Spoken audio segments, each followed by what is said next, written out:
Mwaramutse neza bakunzi ba Kugasaka Web TV. Nizere ko mumeze neza mwebwe mwese mutwumva muri abahatandukanye.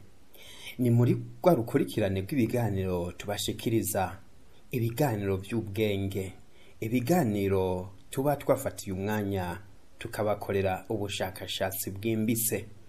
Bokeneza Boniface Yufezi nije mugiye kubana mu kiganiro cy'uyu munsi. Chuti mukunzi wa Kugasaka Web TV, sanga ikaze. Hari ibintu by'ibimenyetso ugendana bishobora kugufasha gusobanukirwa imibereho canke imyitwarire yawe mu buzima bwa misi yose. Ngibi bimwe mu bihimba by'umubiri wawe bishobora kugufasha gutahura uko nawe usanzwe uteye.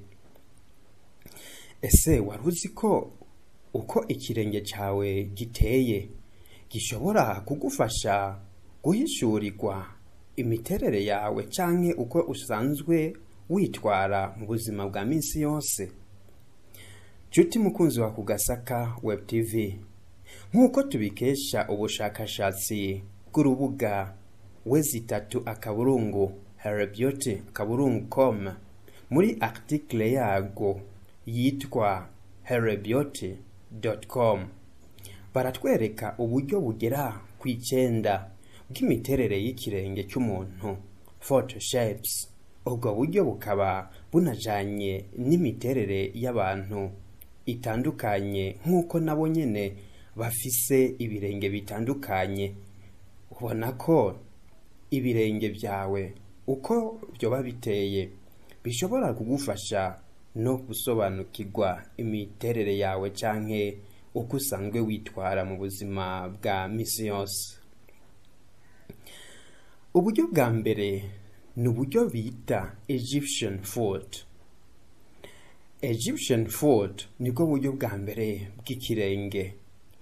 Niba ufise ikirenge giteye gutya, chuti mukunzi wa Kugasaka Web TV, ni ukuvuga ko amano yawe mu gihe asumbana ariko atondetse ku murongo, ndetse uhereye kuri rikuru ariryo rirerire ukageza kuri kwino rito ari naryo rigufi nyene nkuko mubizi, ushobora kwibaza uti mbega ibi biba bishatse kuvuga iki ku miterere y'umuntu?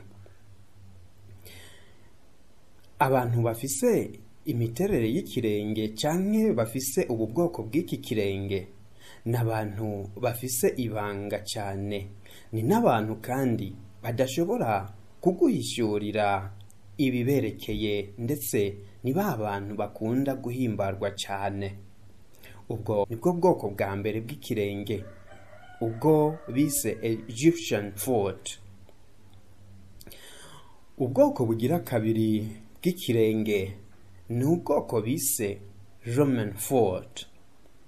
Chuti mukunzi wa Kugasaka Web TV, ni waba ufise ikirenge kimeze uko kiri muri ubu bwoko Roman foot, bishatse kuvuga iki? Roman foot ni kuvuga ko amano atatu abanza yose areha, ayandi abiri akurikira akagenda asumbana. Mbega ibi bishatse kuvuga iki ku miterere yawe?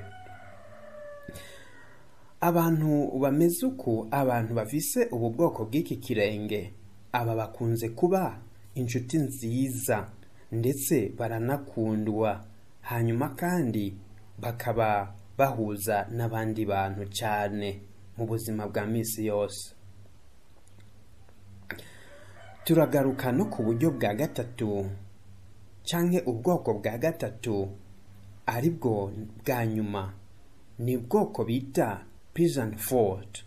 Peasant foot, chuti mukunzi wa Kugasaka Web TV, ushobora kwibaza uti mbega ubu buryo bise peasant foot, mbega bwo bari uburyo bumeze gute? Ubu buryo ntibukunze kubaho cyane. Nimba ikirenge cyawe kimeze uku, ni ukuvuga ko amano yawe yose arareha ndetse ari ku murongo umwe. Mwene aba bantu rero n'abantu bakunda gukora cyane bakananyiyumvira cyane bama batekanye.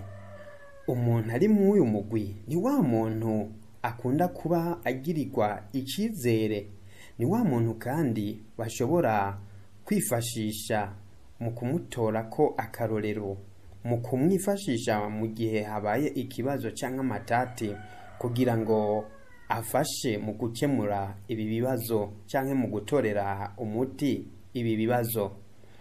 Ubu nibwo buryo bise peace and forward.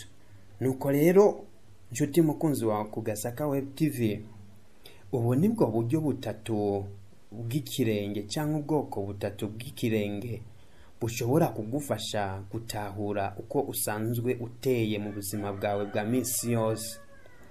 Ubwo rero uraza kwisanga mu buryo bumwe twavuze, haba kuri Egyptian forward uburyo bwa mbere twavuze, canke Roman forward uburyo bwa kabiri twavuze, canke kandi peasant forward ari nabwo buryo bwa nyuma bwa gatatu twavuze hejuru. Nuko rero nshuti mukunzi wa Kugasaka Web TV, ubwo nibwo bushakashatsi nabakoreye. Kugasaka Web TV ihari ku bwanyu. Bukeye neza Boniface Yufesi nije mwari kumwe, ariko kandi ntimutangwe kubandanya mugira subscribe, like na share kugira ngo ibiganiro byacu bibandanye bibashikira ku mwanya ku mwanya. Ibiganiro nk'ibi kandi muzohora muvyumva. Bukeneza Boniface Yufesi mwari kumwe, reka ndabifurize kugira ibihe byiza, akayabagu kubari ku meza, ibikorwa byiza kubari ku mirimo, ndetse ndabifurize n'akaruhuko mwebwe mwese muruhutse, ariko kandi nifuriza n'imisuhuko mwebwe mwese mukitswe n'amagara. Bye.